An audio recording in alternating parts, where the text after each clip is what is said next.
Class 9th chemistry में chapter है 2, कौन सा है? पदार्थ का वर्गीकरण का हम लोग अति लघु उत्तरीय प्रश्न हल करेंगे। 1 से 20 तक है, सभी प्रश्न को हल करेंगे। देखिए पहला क्या प्रश्न है यहाँ पे, क्या धातुएं तत्व होती हैं? धातुएं तत्व होती हैं वो बताना है। तो जी बिल्कुल, जितने भी धातुएं होती हैं वो तत्व होती हैं। देखिए तत्व की क्या परिभाषा है। तत्व जो होता है वो एक शुद्ध पदार्थ होता है और इसे 2 या 2 से अधिक सरल द्रव्यों में पदार्थों में विभाजित नहीं कर सकते हैं। तो जितनी भी धातुएं हैं, देखिए सोना, चांदी, लोहा, तांबा, ये क्या है? ये सारी धातुएं हैं और ये एक ही पदार्थ के बने होते हैं।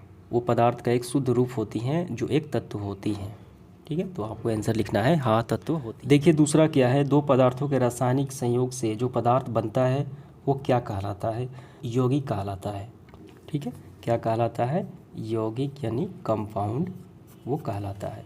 अगला प्रश्न देखिए तीसरा क्या है, वायु के मुख्य अवयव क्या है? यानी वायु किससे बना है? जो वायु में शामिल होते हैं उनका नाम बताना है। वायु देखिए गैसों का मिश्रण है, पहले आपको ये बात लिखनी है, वायु गैसों का मिश्रण है। वायु के मुख्य अवयव वायु, नाइट्रोजन, ऑक्सीजन, कार्बन डाइऑक्साइड, जल वाष्प आदि का एक मिश्रण है, यही इसके सारे अवयव हो जाते हैं। तो यहाँ पे पहले आप थोड़ा समझिए, भौतिक परिवर्तन आखिर होता क्या है? एक ऐसा परिवर्तन है जिसे पूर्व की अवस्था में लाया जा सकता है, यानी वो पदार्थ को पीछे के वाली जो अवस्था होती है परिवर्तन के बाद वो उससे प्राप्त किया जा सकता है, रिवर्स में हम ला सकते हैं। जैसे देखिए जल अगर जमता है तो बनता है बर्फ़ और पुनः बर्फ़ पिघल जाता है, बन जाता है जल।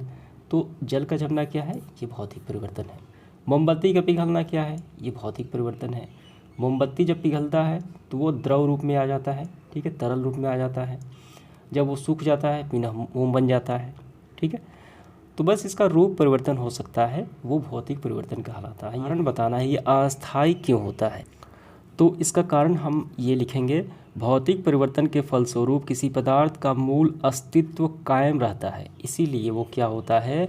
अस्थायी होता है। बात आपको ये भी लिखना है कि पदार्थ की अवस्था समय और ज़रूरत के अनुसार इस परिवर्तन में बदलती है और परिवर्तन के पूर्व अवस्था में पदार्थ को लाया जा सकता है। इसके बाद 5वां क्या है, देखिए उस विधि का नाम बताएं जिसके द्वारा नमक एवं जल से बने विलयन के अवयव को पृथक किया जा सकता है। यानी वो विधि हमें बताना है। नमक घुल जाए तो हम उसको अलग कैसे कर सकते हैं, वो विधि का नाम बताना है। तो इस विधि का नाम है वाष्पन या वाष्पीकरण विधि, जिसमें क्या होता है, नमक के जलीय विलयन से जल को वाष्पित करके नमक प्राप्त किया जाता है। ये सारे इसके प्रोसेस हो गए। ठीक है, बस आपको विधि का नाम ही बताना है। यहाँ पे देखिए क्या है, 6 नंबर, बारूद किन किन पदार्थों का मिश्रण है? बारूद कैसे बना है? कौन से पदार्थ उसमें शामिल होते हैं बारूद में, वो बताना है। तो देखिए बारूद में 3 पदार्थ मिले होते हैं। पहला है सोरा, जिसे पोटेशियम नाइट्रेट कहा जाता है, दूसरा है गंधक और तीसरा है चारकोल। इसके बाद देखिए 7वां, क्या हीरा एक तत्व है? तो ये बिल्कुल सही है, हीरा एक तत्व है जो कार्बन का एक शुद्धतम रूप है। ठीक है, 8वां देखिए क्या है, विलयन की परिभाषा हमें करना है।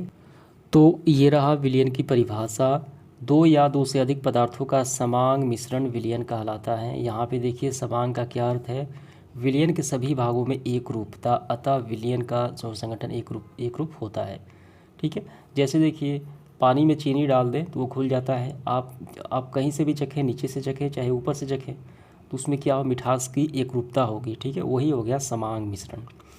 तो यही परिभाषा आपको लिखना है, 2 या 2 से अधिक पदार्थों का समांग मिश्रण विलयन कहलाता है। 9 नंबर देखिए क्या प्रश्न है, क्या निलंबन में ठोस के कण दिखाई पड़ते हैं? जी बिल्कुल, निलंबन में ठोस के कण नंगी आंखों से या माइक्रोस्कोप से, दोनों से दिखाई पड़ सकते हैं।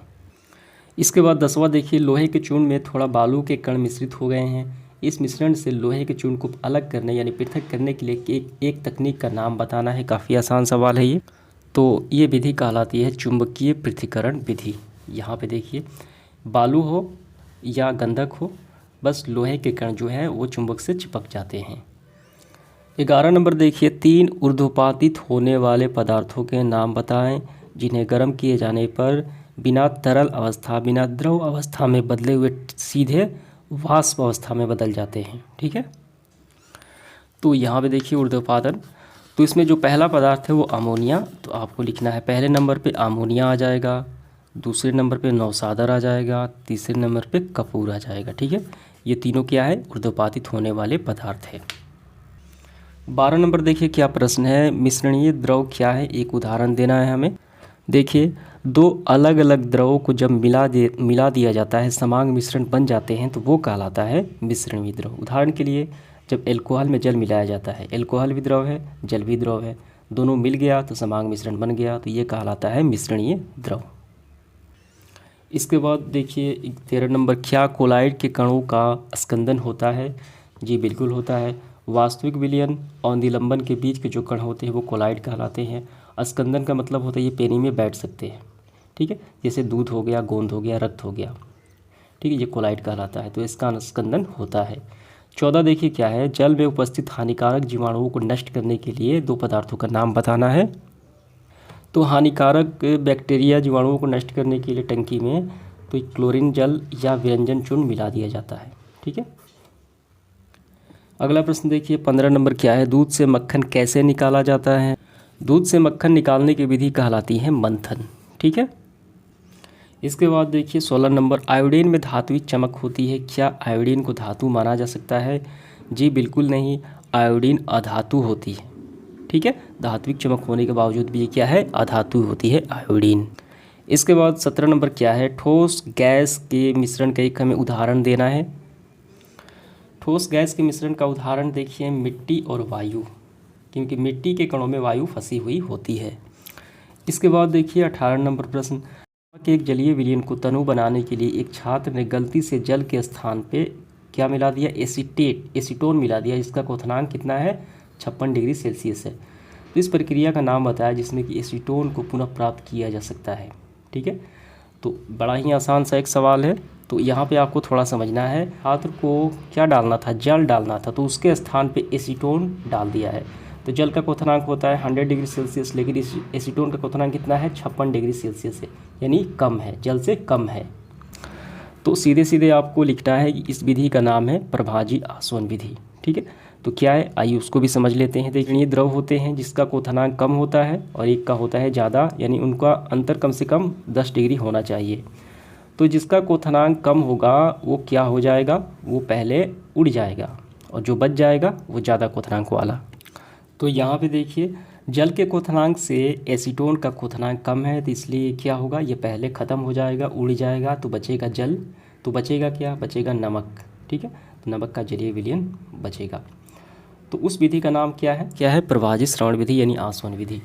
इसके बाद अगला प्रश्न देखिए क्या है 19 नंबर, 60 डिग्री सेल्सियस ताप पर निर्मित पोटेशियम क्लोराइड के एक संतृप्त विलयन को कमरे के ताप पर ठंडा किया जाए तो क्या होगा? तो इसका आंसर हमें क्या लिखना है, इसका लिखना है पोटेशियम क्लोराइड के क्रिस्टल बन जाएंगे और अलग हो जाएगा। क्या हो जाएगा, संतृप्त घोल जो है पोटेशियम क्लोराइड का, वो कमरे के ताप पर ठंडा होने दिया जाता है तो पोटेशियम क्लोराइड क्रिस्टल बन जाएगा और अलग हो जाएगा। इसके बाद 20 नंबर देखिए क्या प्रश्न है, धुआं और कुहासा दोनों क्या है, एरोसॉल के उदाहरण हैं, बताएं कि इन दोनों में क्या अंतर है। यहाँ पे देखिए धुआं में क्या है, प्रक्षेपित अवस्था जो है वो ठोस है, ठीक है, उसमें कण होते हैं छोटे छोटे, जबकि कुहासा में प्रक्षेपित अवस्था क्या है, द्रव है। कुहासा आपने देखा है ठंडी के मौसम में, उसमें क्या होता है, उसमें जल वाष्प होता है, वो द्रव है, जबकि धुआं में क्या होता है, छोटे छोटे कण होते हैं, धूल कण मिट्टी होते हैं। यही दोनों में अंतर है, समझ में आ गया। तो समाप्त होता है आज का सेशन, धन्यवाद।